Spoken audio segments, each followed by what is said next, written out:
ఆయనని ఇష్టపడింది. అంటే ఆమె మా ఆయన వల్ల మేనమామ బిడ్డ, అందువల్ల ఆమె వికలాంగురాలు. తనకి ఏది చేసుకోవడం చేత కాదు.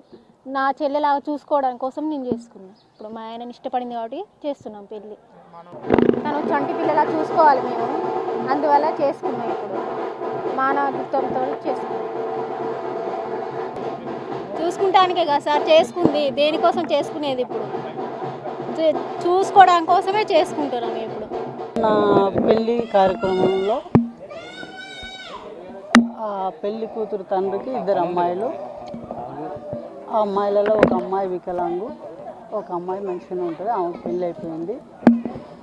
సరే, అదే పెళ్ళి ఈ అమ్మాయికి ఎటు తల్లిదండ్రులు సపోర్ట్గా ఉన్నారు ఇంతకాలం.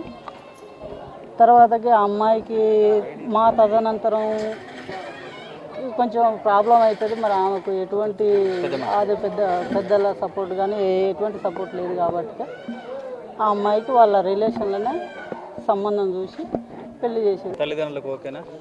తల్లిదండ్రులకు అందరు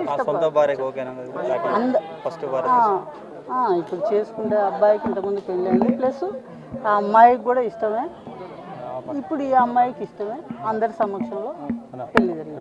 ఈ మానసిక వికలాంగ అయినంటే అమ్మాయి ఆమె ఇష్ట ప్రకారమే, ఆమెకు నచ్చింది కాబట్టి ఆ ఇష్ట ప్రకారంగా అందరి సమక్షంలో పెళ్లి జరిగింది. గుళ్ళో అయ్యగారి సమక్షంలో, పోలీసుల సమక్షంలో, అందరి సమక్షంలో మంచిగా పెళ్లి జరిగింది. దీనికి సంతోషం.